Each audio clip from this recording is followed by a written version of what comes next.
Dearly beloved, we are gathered here today to get through this thing called life.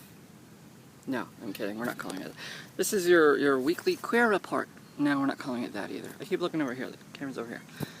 I'm here in beautiful Kirby Park because they are currently working on the walls in my apartment building, and because of that, there's a lot of noise, and my dog won't stop barking at the people working outside, and there's nobody else here. Well, there's a few people here, but not enough to matter.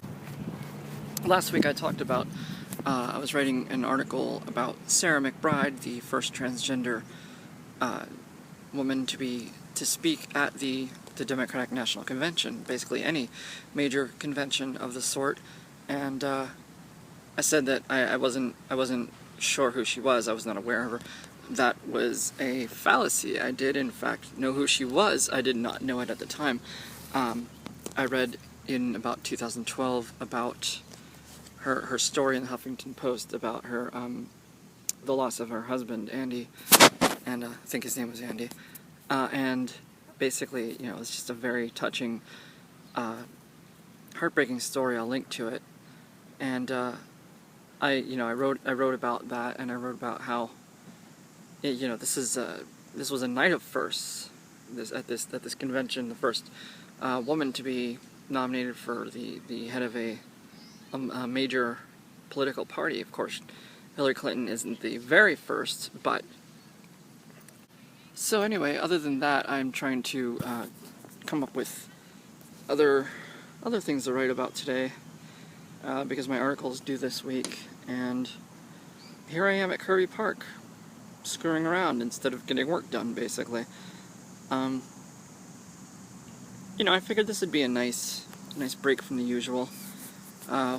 Sitting on the green grass here with my trusty steed. Like these earrings, something different, something new. I don't usually do the chandelier earrings, but I figured, what the hell. Trying to figure out what I'm going to write about today, because I currently don't have much of anything. I do want to talk about the fact that on August 11th we are going to be heading down to the Wilkes-Barre City Council building for the public commentary portion of, there's an anti-discrimination ordinance being introduced for the city that's going to protect LGBT rights, because currently in Wilkes-Barre, Pennsylvania, you can be fired, you can be evicted. I mean, it's an at-will state. An at-will employment state. You can be fired for basically any reason. But with this in place, it would be difficult to get fired for being transgender or gay or lesbian. So that's an important thing. I was working with Councilman Tony Brooks to get this legislation in place, and that started about, I'm going to say, somewhere around September of last year, coming up on, I guess it would be November, when he finally was elected to the council. And sorry, it's just distraction. People riding their bike, staring at me like I'm a loon because I'm staring into my iPad. So last year, I'm going to say around late September, just before the elections, I met with a man by the name of Tony Brooks. He was running for city council, and I met with him to talk about this ordinance that I wanted to see if we could get it passed, and he loved it. He said, this is a great idea, this is something that we need, let's get this done. From there I met a woman who was running for council.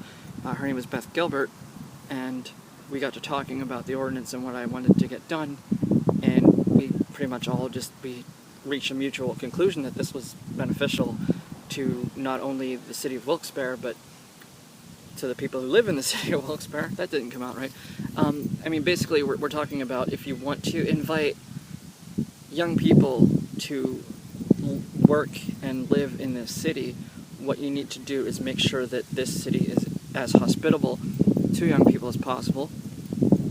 And one of the big things you need to do is make sure that workplaces are inclusive of, you know, all sexual orientations, all genders, all identities. And without that piece in place, it makes it difficult to make the area more attractive. So, as I said, we all pretty much reached the conclusion that this was a great idea. So that kicked the ball in motion. From there, it went on to, I met with Beth Gilbert a few months ago about basically what language needed to be in the ordinance, and we ended up taking Pittston, Pennsylvania is about 10-15 minutes, I guess, north of here. This is a good ordinance because it's not just about LGBT people, which is a point I tried to make, is that it also includes like veterans, it includes like service animals, it includes disabled people, handicapped people, things like that. Well, differently abled, I don't want to say disabled. But, I mean, it's not just about LGBT people, it's about a wide range of people who were not currently being protected. So this is going to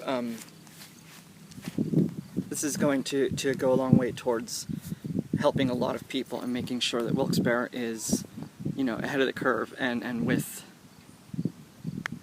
the rest of most of the state. Philadelphia, Pittsburgh, you know, they are already very progressive places. So we need to make sure that Wilkes-Barre is progressive as well. As a result, I had managed to get on the news once again. I was on WBRE, which is the NBC affiliate here in Northeast Pennsylvania, and Mark Hiller interviewed me along with Carl Halkier, who is with the Rainbow Alliance, and I was also meeting with Beth Hartman. We met at Montage Mountain because this Friday is Northeast PA Pride Fest, and it's going to be really cool because we're having it at Montage Mountain. The slides and pools are going to be open, I think, and the zip line is going to be open, so I am really, really looking forward to this Pride Fest.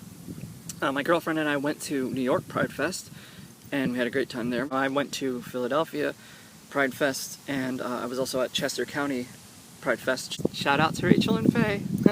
And so, you know, I mean, I've been to a bunch of different Pride Fests this year, but this one is, I think, really different. I think Erie is also doing theirs at some kind of a water park setup. So this is the first kind of Pride Fest that I'm probably gonna have the most fun at this. I'm not sure. I don't want to put it that way, but yeah, it seems like this is gonna be a lot of fun. I can't wait. God, I have to get a bathing suit. I have thoughts, feels. Anyway, so I need to come up with something to write about PDQ and get my article ready to go for this week, this Friday. And other than that, that's about it. So here's another view of beautiful, beautiful Kirby Park, and I love to ride my bike through this park, all along that levee up there, all along this levee here. That's just one long track. It's a beautiful park, it's a beautiful city, and contrary to what a lot of people think or feel about the area, I like it here. I've always loved it here, and I'm happy to do anything I can to make sure that, you know, this city is prepared to meet future needs for everyone and is inclusive to everyone. Have a great day. Oh, hey, there was one more thing I wanted to talk about. I uploaded a new song. I wrote a new song today, and I did the video for it, and it's online. I'm going to put the link in the description notes. And this is a really cool song because one of my favorite artists is Jim Croce.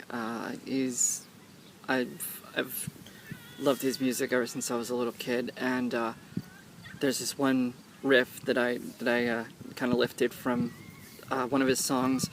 New York Is Not My Home is the name of the song, the Jim Croce song, and see if you can pick it out. But yeah, I was just really excited because I've loved that riff forever, and I really wanted to, like, I've been trying to like figure out a way to include it in a song or work, just how does he play that? I mean, because he's so good. He's just had, unfortunately, rest in peace. But anyway, so I just wanted to make sure that I mentioned that and let everybody know. Please watch, please enjoy, let me know what you think.